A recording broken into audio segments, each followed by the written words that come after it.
What's up, everyone? Welcome back to Miami Miles. My name is Mickey. In this video, I'm going to give you my raw, unadulterated review of the best car ever made, the 911 991.2 GT3 Touring. Oh my God, guys, look, I've had the car for a couple days now, and this thing is blowing my mind. Now, I apologize, guys. I did film an initial first impression drive after I picked the car up, but unfortunately that file was corrupted and I lost it.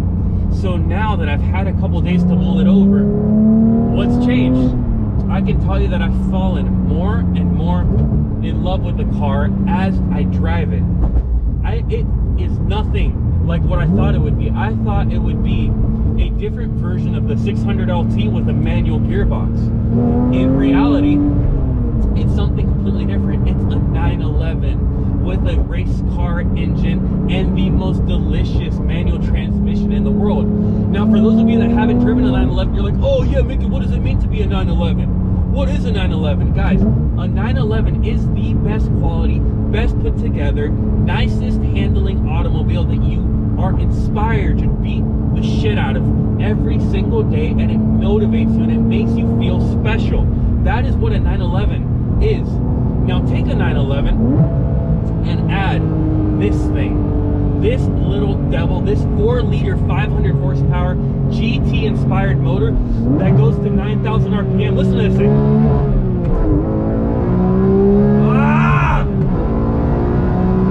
Guys, what is this? That was 100 miles an hour, by the way. Listen to that. Obviously the exhaust isn't doing us any favors because it sounds absolutely mind-blowing. But guys, this is a 911 experience with the sprinkle dust, with the injection of heroin, the thing that was missing from my 911 Turbo. Never have I been in a car that feels so well put together, that handles so well, and it does being a car so well. Whereas the McLaren only did the fast stuff really well, and it was terrible at giving you the daily drivingness of a car. It was terrible at actually being a car. This is a great car, and a car that gives you the emotion that you want when you're driving something. Listen to this. Guys, sorry for my face there. But to get a little more specific, like, the things that really shocked me about the car, obviously aside from the engine, is the way it handles, the way it goes over bumps in the most controlled fashion you could ever imagine. It rides the bump, and even though you can feel the bump, it does transmit the feel from the tires through the rack up to your fingertips. It's not jarring. You don't feel like you're gonna lose control of the car. The car is the best car I've ever felt at handling bumps. Not to mention the rear wheel steer. Oh my goodness, guys, I don't know, to give you a good analogy, it's like a helicopter. For those of you that don't know, the helicopter, when it sits there, it's able to flip 360 degrees standing still without moving forward. That's what that rear wheel steer feels like when you're doing a U-E in this car. Not to mention when you're turning it into a corner, the car just darts into the apex of the corner as if it were tied directly to your brain through Elon Musk's neural net. This car does everything. It handles, it rides bumps well, it sounds amazing. But the thing that I did not anticipate from this car, honestly, is that my wife absolutely loved it. Right? She hated the 600 LT. She refused to ride in the 600 LT. Why? Because the P1 bucket seats were not only uncomfortable, but the car would rattle and make so much sound that she was unable to withstand having a conversation with me in that car without getting a headache. Right?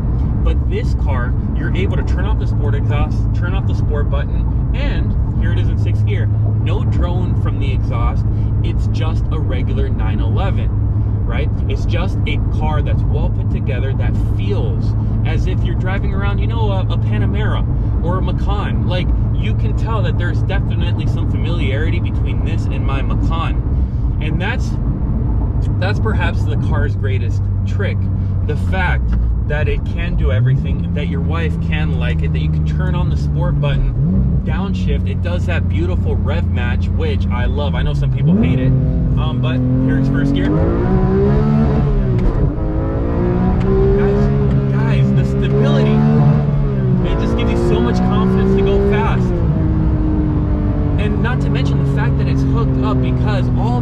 torque is towards that 9,000 RPM redline, the automobile is so hooked up.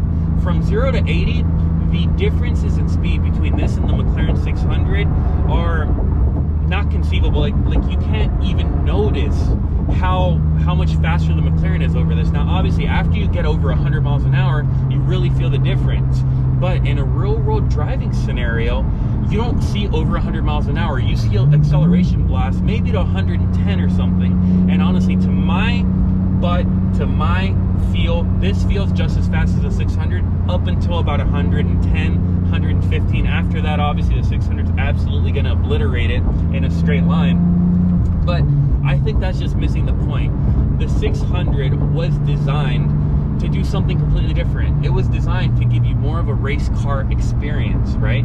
This is less of a race car and more of a car with some race car characteristics. And to me, that is what I was looking for. And guys, like, if I were to rate this car out of 10, right? Handling's a 10. The engine is a 12 out of 10. The design, even though it's not as sexy as a 600, is an 8 out of 10, 9 out of 10, because it does look a lot like a 911 with a couple extra bits, obviously. But at the end of the day, it is a 911. The suspension and the ride and the way that it goes over bumps, for me, is a 10 out of 10 for a sports car of this magnitude. The gearbox, this 6-speed gearbox, the short throw of it is so satisfying. Right, when you hit that gear and it clicks into place, it's like you're triggering a machine gun, right? I don't know if you guys know how satisfying it is to fire a 9mm Beretta, for instance. I've got a 92 FS at home, and every time you fire that gun, the way that the trigger is so smooth and the recoil is so controlled, that is what this manual gearbox feels like. But guys, look, what don't I like about the car? What do I miss about the 600? Honestly, apart from the speed, the sheer acceleration where you feel like you're gonna die, I don't miss a thing. I honestly don't miss a thing. And this is a car that's half the price brand new. Now, I know on the used market, they're both the same price, but it's half the price brand new, and it doesn't make you feel a damn thing over the 600, which is the most mind-blowing part about this car.